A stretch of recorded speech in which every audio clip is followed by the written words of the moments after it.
Okay, so ayan, magandang araw muli sa inyo lahat, mga madam sir, mga boss. At another property ulit ang ipapakita po namin sa inyo dito sa bayan po ng Umingan, Pangasinan. Ayan, medyo nabubulol na dahil anong oras na, mag-alas 12 na. Hindi pa ako nagumagahan, hindi pa nagtanghalian. So, medyo nanginginig na yung aking kalamnan, pero tuloy pa rin tayo sa paghahanap buhay. Ayan.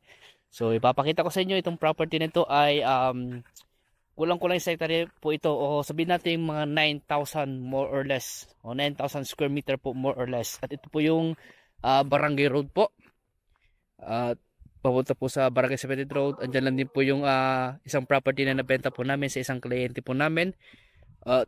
Dito po yung property na binibenta.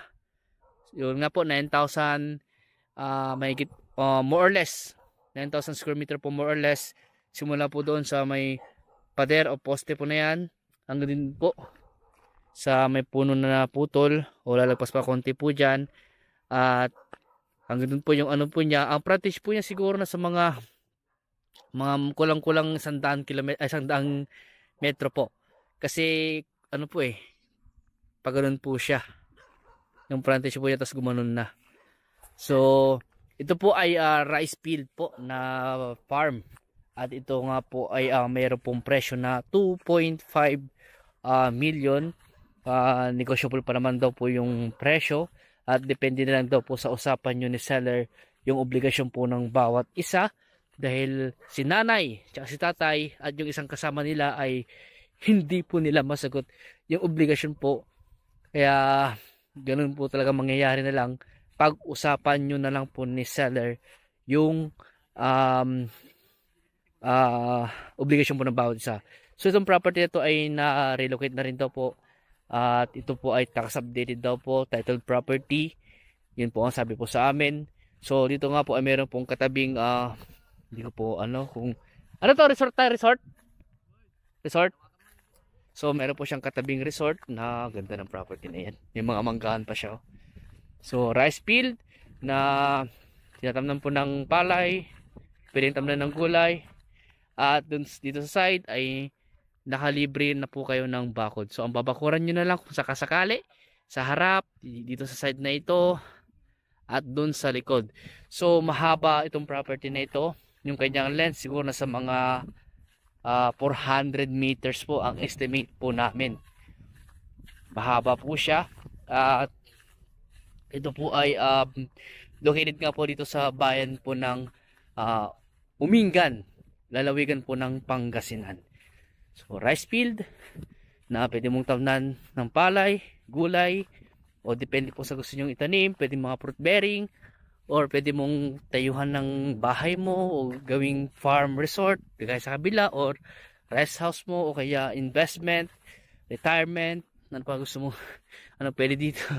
Investment, ayan. So kung sa development naman po, nakadepende po sa inyo yan kung ano yung gusto nyong i-develop sa property na po ito. Yan. So mahaba-haba po ito. Kung nakikita niyo po yung mga kakahoyan po dyan, meron pa pong nasakop po yung property po dyan, at hindi ko na po mapuntahan doon dahil masukal naman po. Ayan. So dito sa likod niya meron pong fish pond sa likod na pwede mong gawin na fish pond pala. Ayan. So sa akin po ay tinamnan niya nila ng palay. Pero itong part na malalim na to ay pwede mo na itong yun nga, gawing fish pond na lang. O ayun pala, meron silang tubig. Ayan. So pwede mong gawing fish pond po ito. Tapos dun sa kabilang kahit yung po ay talagang binakuran po nila. So yan po yung diretsong boundary. Ang sabi po sa amin, kung ano yung pinakadulo ng kabilang property, yun na rin po ang dulo ng property po na ito. Yan. So mahaba pa po, ang ganda pa po yan, at hindi na po makakatawid dahil putik po yung dadaanan ko. Kaya hindi po ako makakatawid. Sayang nga lang po at wala po kaming drone.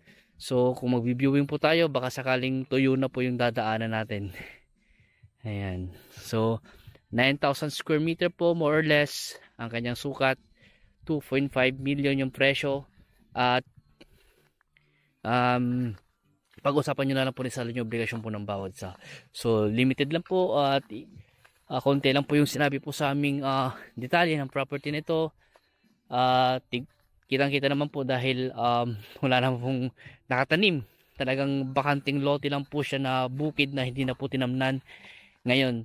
So sa mga ito sana kahit tamnan lang nila ng munggo. So ang boundary po niya, yan naman po yung boundary po. Diretso po yan, hanggang po sa may kalsada na po yan.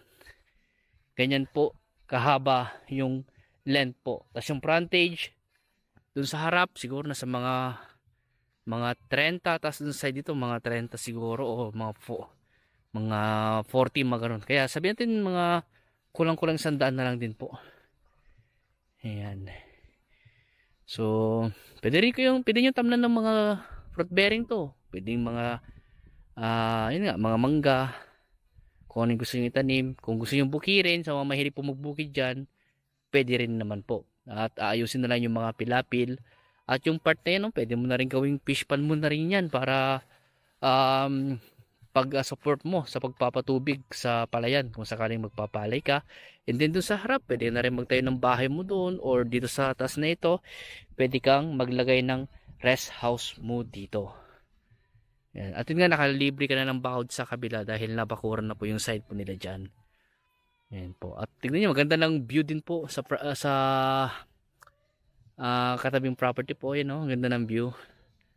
At may mga bahay pa po dyan sa part na yan. At meron kang mountain view dito, yung bulubundukin po ng Caraballo. Ayan po. So may power line na. Source of water po dito, deep well. Magpapa-deep well na lang po tayo. Magpapa-install na lang po tayo. At internet connection, wala ko nakikitang wire ng internet, kaya pwede naman po yung wireless. May mga wireless naman po mga connection. Ayan. So hanggang dito po muna. At kung may katanungan po kayo regarding po sa property nito, tawag na lang po sa akin para may tanong ko sa aming source at maisabi ko rin po sa inyo. Ayan. So please follow and subscribe po para sa mga ibang detalye pa po. O subscribe po para makita nyo pa po yung ibang mga property na ipapakita po namin sa inyo o iba-vlog po namin. Ayan. So hanggang dito po muna at maraming salamat po sa inyo lahat at God bless po.